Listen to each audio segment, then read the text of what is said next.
Hey everybody, how's it going? Jamie McDonald here with Mike Beening, and this is episode 4 of Mirrorless Minutes.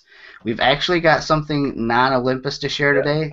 Compliments of Mike. It's Yeah. pretty cool to get the variety in the show.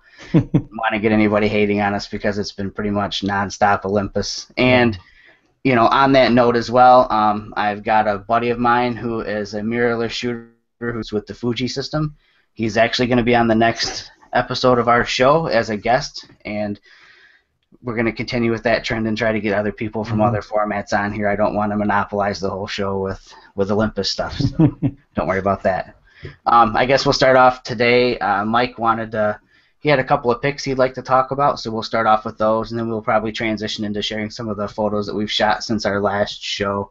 And then I'll probably bring up my photo walk, of course, because I'm Yeah. super excited. Yeah, It's we end on that. next Yeah, weekend, so exactly. Definitely. so I'll let Mike lead off with his picks today. We'll start off Okay. with that. All right. Well, we'll talk a little bit about just, and we'll put these links in the show notes or whatever on the thing. But the Olympus put out that new pro website. It looks pretty nice. We're going to talk about Olympus too today. So, but they do have a nice new pro website, which is nice. It has the map of the lens releases when they're coming. So you got that new 300 millimeter and what is it, the 7 to 14? Yeah. The wide angle, and those are 15 2015 releases, but some great information for if you're looking to use some of these pro ones, and something like the new 40 to 150 that was announced. Obviously they've got a lot of information about that, and that's going to be exciting when that thing starts hitting. I can't wait to get mine, I know that. And one other small thing that I noticed too that is pretty sharp is Olympus went and redid their when we redid the firmware to 2.0, they went and redid their manual. So all those new items, like the live composite and that for the EM1, are now updated in the manual. So we'll put that out there, in the show notes, so you can download and get a new manual if you're a big manual reader. Otherwise, you just tune into our show and we'll talk about live composite probably and ask us questions, because I know that I get a lot of those questions too. And the thing we're going to talk about that's non-Olympus, I'm trying to bring it around here to the screen. Let's see if I can show it, is this lens. It's the 14 to 150 Tamron lens. Just got this about a week and a half ago, and I think Olympus also has a 14 to 150. Yes, they do. Yep. This is a very well built. I mean, I'm going to put it out to 150 there, so you get an idea of the length. I mean, when it gets out there, it's a little bit long, but condensed down on the 14, it's about the size of the 12 to 40 Pro. It's thinner. The barrel's thinner, but very solid build. All metal build. It's got a great manual focus ring too that I was working with this weekend. But this is a great travel lens. I've been in Washington, D.C. for 4 days last week, and I took this one around a lot. I could shoot, wide out on monuments and get across the street when I wanted to do something, crazy or get up close. I brought it to a Washington Nationals baseball game that I went and saw, and that thing was great. Sitting up in the second level, being able to get down, with really the 150, you're at a 300 millimeter reach. So Now I see you have a lens hood on that. Does I that come do with it, the lens? and that was my next statement. It does. Nice. That'll make a lot of people happy to Lens hear hood that. comes with the lens. Excellent. Yes, it does, and it's a nice lens hood. It's like I don't know if you call it the butterfly type. I'm not sure. Scallop potato type, Yeah. something like that. Let's try to get it there. Yeah, there you go. Now, have But you shot with the Olympus 14 to 150? I'm just curious. I haven't. Okay. But I went for this one. I really liked the build. I know there's two, isn't there, for the 14 to 150? Um, Isn't there one that's like an entry level one, or maybe more plastic build? I'm well, not sure. I'm only aware of the 114 to The one, 150. Yep. yeah.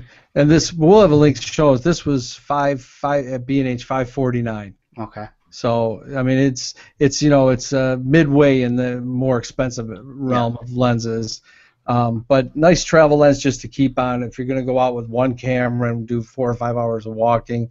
I wouldn't. I'm not really doing street shooting with that. It's no fun to reach out 300 millimeters on street shooting.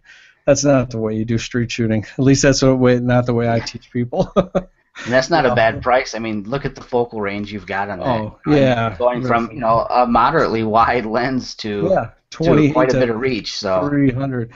Yeah, and you know what? I think it's got, from what I can tell so far, it's got a very good build, and it's not weather resistant, but the build's good, and that's it makes the camera feel solid, and I think that's important. It's got a good feel to it. So yeah, it's a sharp lens. I don't know if I have one in my picks to share today, but because I haven't got through them all yet, but I do know the baseball ones were nice that I've looked at. Yeah, when I saw that announcement by Tamron, it's exciting to hear another company that's getting on board with the Micro Four Thirds consortium. We are pretty lucky to be in this ecosystem. There are a lot of companies that are starting to support it now with a lot of really interesting, gear out there. Well, aren't you getting something here in the next day or two? I think tomorrow it should arrive. See, I've been reading your posts. Yeah, I'm super excited. It's the Voigtlander Nocton 25mm f.95. 0.95. So I guess it's what some people have dubbed a hyper prime.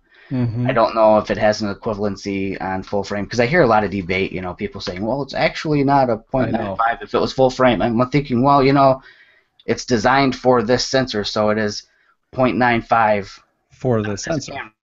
Camera, so it's going to be an interesting lens to play with. It's a big investment, $1,000 for a manual focus lens, but it's pretty interesting. It's pretty exotic lens, so I'm excited. I like playing with manual focus lenses on my cameras anyways. It's one of the perks of having focus peaking and magnify just at the touch of a button, perk of mirrorless, so. Do they have another one coming out, a 10.5 millimeter? Yeah, they announced a 10.5 millimeter at Photokina. So to their lineup now, they have the 10.5 coming out, the 17.5, a 25, and a 42.5. All of them at f.95. So pretty cool. Yeah, so there's some investment. So you better tell your wife. Right? No. Yeah. And, all right. So okay. We'll go on to the next thing. Yeah. I don't know. We could jump into sharing a couple of pictures if you want to do that. Tonight's show will probably be, one of our shorter ones. It wasn't exactly a super news-heavy week, and I know my day job work schedule has been pretty maddening this past week, and it'll be a 7-day work week this week too. So. Yeah. So I haven't followed up a whole lot on the news.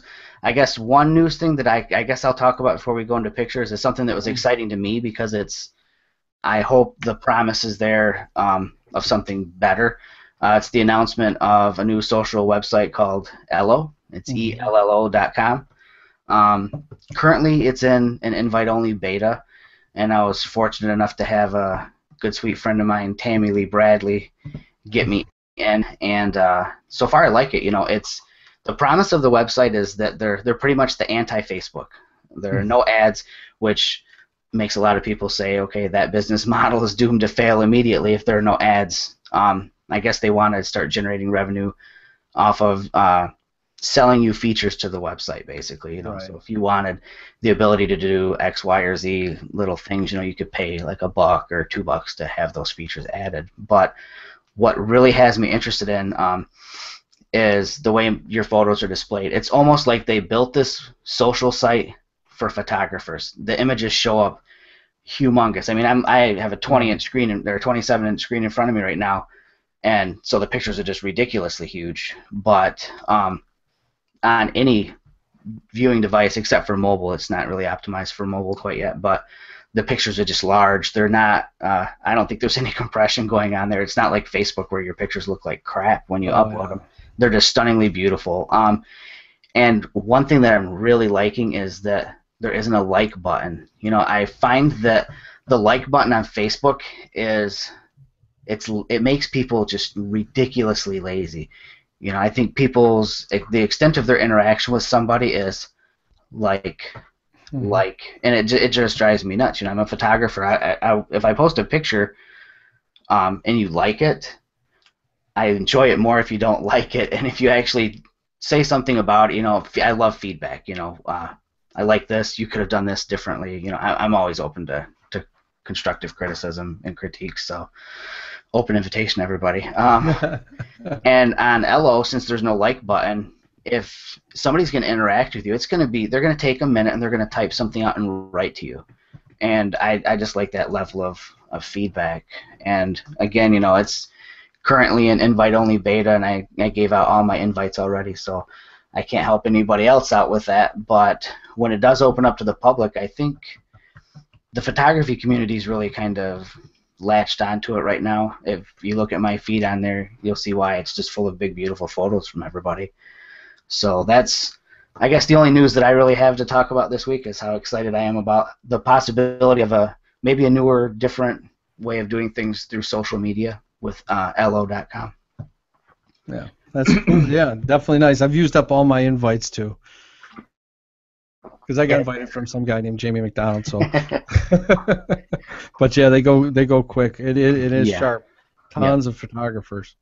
Oh yeah, very, very photography heavy feed. Oh, and I guess one other thing about Ello, you can follow as many people as you want, and you can break them into two categories. You've got your friends, and those people show up on your timeline, your news feed, I guess.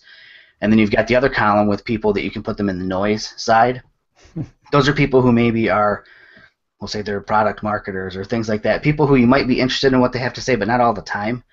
And by segregating them off, you don't have to see what they're saying all the time. You can just kind of tab over there and see what they have to say, and then just go back over to your friend's side. So that way you can have a whole bunch of friends, but not be inundated with stuff that you don't really like. And you can move people back and forth from friends to the noise stuff. So.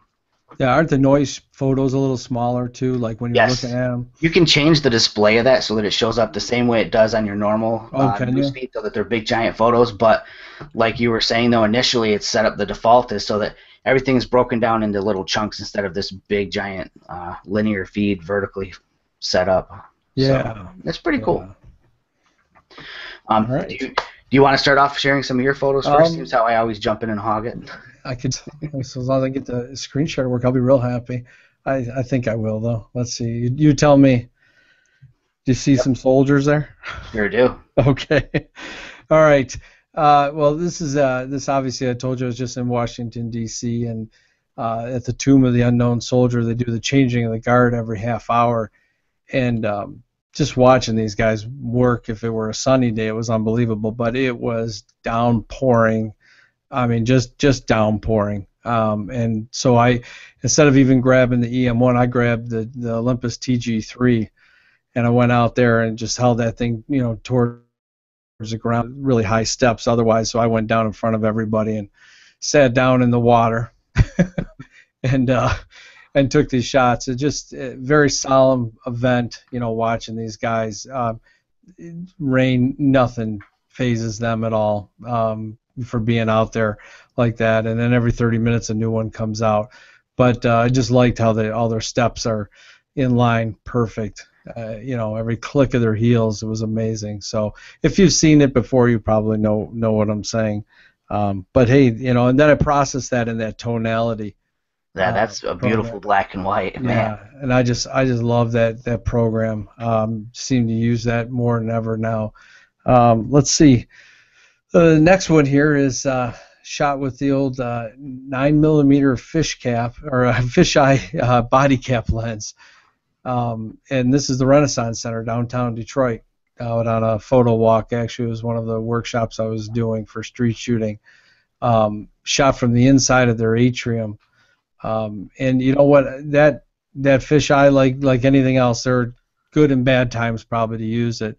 But when you get these big things like this and this long, the long reaching towers like you have at the Renaissance Center, things just really sharp. I'm just amazed at that $100 lens, how clear the sides are of the wood, how you still get grain out of that wood if you get in 100% on the picture. That's a great lens for $100. I can't believe how symmetrical you got that shot. Yeah, and that's handheld. Yeah, that's handheld because the security guard right in front of me was kicking out another photographer while I was taking this. Really? Yeah, I wanted to make sure of that first. Wow. I let him take care of them, and I said, I got to do this handheld quick before I go. And then I told him that I really wasn't a photographer. I was, because there's a Marriott hotel. I told him I was staying in the Marriott. But don't tell him who I am if we ever go there. Let's see. Next one is same thing along the riverfront. There's a Detroit police station, one of their outlet stations there along the riverfront, and many people might know that the Detroit police just got a really nice donation from a lot of business people of a bunch of new police cars and that last summer. And this is one of those new cars with the sharp picture of the city on the side of the car. And I was laying down by the tire of this car to take it. It's with the 25 millimeter f1.8, shot with the EM10. And I just really wanted to focus on getting that Detroit police. I knew the Rensen would blur out well, and it did. And then when I made it to black and white, of course, through tonality, I got a couple of people told me it looks like it came out of the RoboCop movie. That's the first thing I thought. That's awesome. Yeah, and I didn't plan on that, but I did have to explain to the police officer who wanted to know why I was laying down by the front of his tire of his car, which was easy to do because I showed him and he thought the picture looked awesome. And I said, well, it was on an Olympus. What do you think? So no.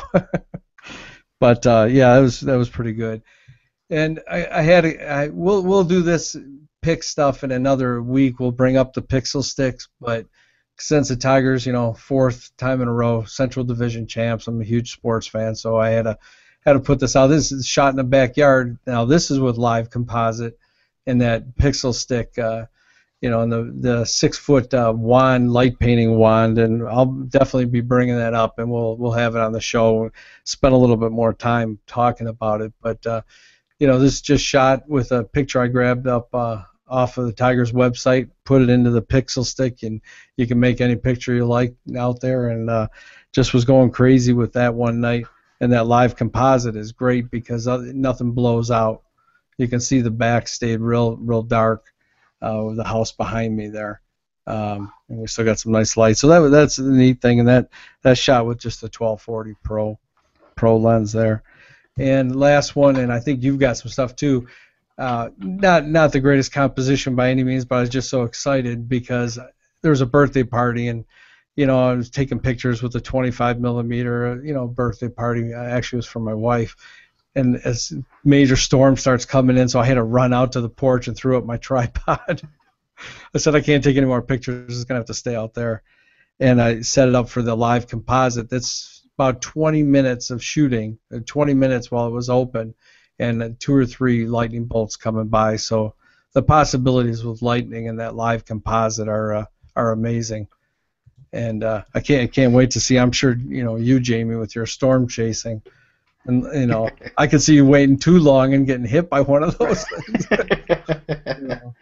Yeah, that's awesome. Yeah, those are neat. Those are neat. I can do a lot better with my composite on that, but. Yeah, that live composite's there are so many ways I think that it can be used. Yeah. And I think I've got 2 that actually are live composite shots to share today. So. All right. So I'll share what I've got, and this first photo, I apologize if it's something that I shared the other week. I don't remember if I shared it or not. I don't think so. Okay, is it still showing up on the screen? Yeah. Okay, good. I just went full screen here, so I didn't know how this worked out with the Hangout. So we had some weather move through the other week, and I figured it was probably going to be the last of my my storm chasing adventures for the year. So I live in a really small town south of the capital of Michigan, and there's a lot of farming community around us. And as the storm rolled through, I realized I wasn't going to get any good lightning in my storm, but we had a ridiculously incredible pink sunset that followed immediately after, just because of the time of day. The sun was really, really low on the horizon, and so I rushed out and shot a little bit of the countryside. And this was with the EM10 and the 9 to 18 millimeter at 9 millimeters. And the next shot is actually I went out with a couple of buddies. We wanted to shoot the sunset, and then we were going to head out and do some live composite shooting afterwards, because now that the EM1 has live composite, I wanted to give it a run on the EM1. So again, just another Michigan pink sunset. I'm a sucker for shooting a big sky. I think I live in the wrong state. I should have lived in, what is it, Montana's the big sky state. I think that's where I should be. So I kind of joked around online saying that I was approached by an officer for solicitation, that I wasn't actually out trying to pimp myself out. It's just testing something out. I was doing live composite and triggering the EM1 with my phone, which you can see in my left hand there. And then what I had happen here is my buddy Mark popped off a couple of FL600Rs at me by hand, and then I just stepped out of the way and let the rest of the scene compose. So basically what you see is me standing there, and that is the initial frame, your base frame for your live composite, and then I just step out of the frame and let the rest of the live composite take place. We were experimenting, trying to figure out how to light up a subject and then continue on with the live composite. I mean, obviously we didn't have a beautiful model, so I had to stand in for that. And the Borrow Lenses t-shirt you see there, if anybody's coming to my photo walk by chance, I have some more of those to hand out. So little plug for Borrow Lenses. And then after the live composite shooting with my buddies, I was driving home, and there's this big new church that was built out in the countryside, and it sits way back off the road. And I always drive by it, and you can barely see it because it's so far back off the road. And I saw that it was lit up, and the sky was pretty clear, and I thought, man, you know what? Maybe I should try a star trail with the live composite and put the church into the composition. So that's really what it was. I set up the this was with the EM1. Set up the EM1 on a tripod, took that initial base exposure, and I had the camera set for an exposure every 3 seconds, and then just let it fire off. And this is a total of, man, I want to say, I think it's 500 exposures. I was there for about a half hour or so, maybe, somewhere around there, and that was the end result. Maybe next time if I do it, I'll try something where I have, I don't know, maybe longer exposures and fewer of them. I don't know, we'll see. But that was my adventure with live composite over the weekend on the EM1. It was pretty fun. I learned a lot about how it works and some of the things that it can and can't do.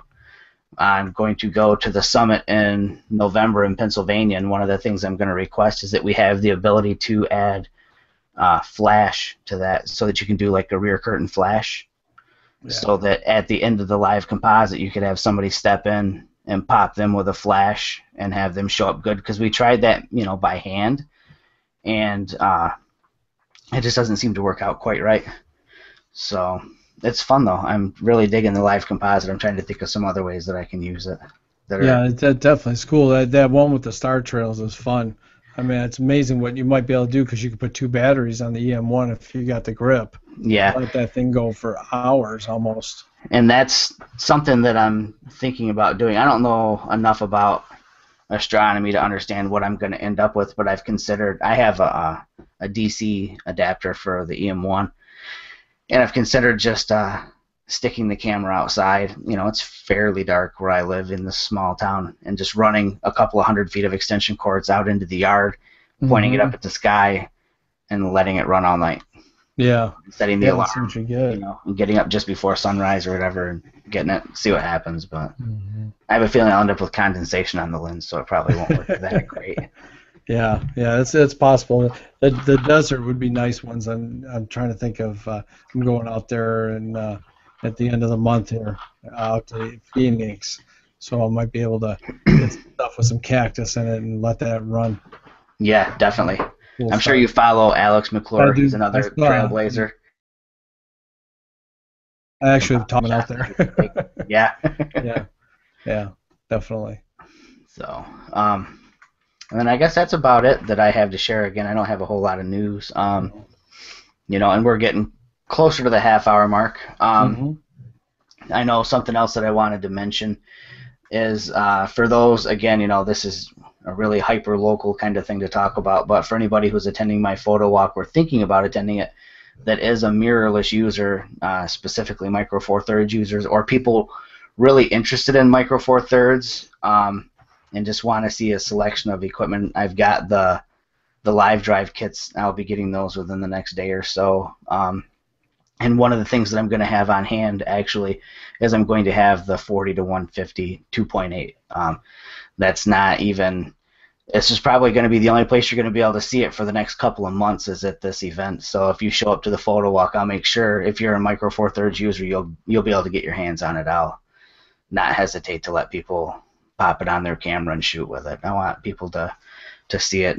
Everybody that I've spoken with at Olympus has told me that it is probably one of the best lenses that they've made ever, and they've got some ridiculously good super high grade glass out there, you know, the 300 millimeter and the 90 to 250 and the 150 millimeter.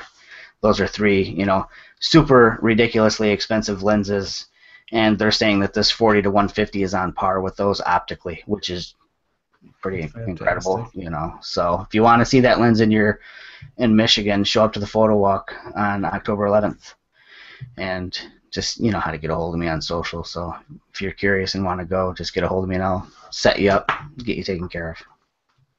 Yeah, we should have some great. Looks like we have some great, you know, amount of people there, being able to try out these kits and that too. Yep. You know, and I'll be out there. I'll have a lot of my lenses with me too. Heck, if somebody wants to try something out, yeah, I'm open to that. You know, as long as they're not running away with it, I'm good with it. I think we'll have enough people come. I'll catch you. Yeah, it's a you know, like I said, it's a great opportunity for somebody who just has an interest in Micro Four Thirds, maybe as a second system, or, you know, to get your spouse or significant other, you know, a camera, and it might just end up in your own bag. But you know, again, open invitation, regardless of what the Photo Walk website says about us being full. I'm not going to limit the number of people that are able to come. So. Yeah, isn't there something else happening too that day that we just found out?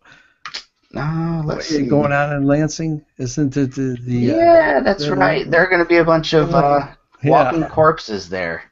Yeah, so it happens. I don't know if, I guess we probably didn't talk about this on the last show. I don't think we did. No, I think it was just after that we found out. So what Mike's talking about is the day that the Kelby Photo Walk is going on, and almost at exactly the same time frame, Lansing is having a gigantic zombie walk. So our photo walk starts and ends at the state capitol. The zombie walk starts at a Lansing Convention Center, and the walk culminates at the capitol at the same time that we're going to be there. So really cool photo opportunity. I mean, a lot of people want to try street photography. Yeah. Try it on a dead person. and they want their picture taken. Oh, yeah, they sure do. Definitely. Really cool photo op. I think a lot of people have fun with that. So, and that's pretty much all I've got tonight. You know, I apologize for it being a not very loaded full show. Again, you know, some weeks are a little bit slower than others, and a lot of it was me. I slacked off. I didn't get involved in trying to look up enough stuff to talk about tonight. Mike's pretty diligent about keeping the show notes full of things to talk about, so I thank him for that. I'm excited about the next show. So I think we're going to have on the Fuji shooter, huh? Yes, we are. Yep. I'm going to get friend David Lawrence on. Again, he's another Michigan photographer. You know, I'm going to try to expand the coverage area here a little bit with coming on after him. But David's an incredibly great and talented photographer, shoots with the Fuji system. So we're not just Micro Four Thirds here. We're not just Olympus here. We'll have other people on.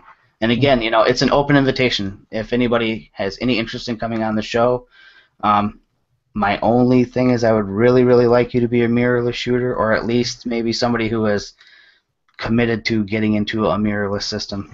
You know, I might let a big DSLR user on the show.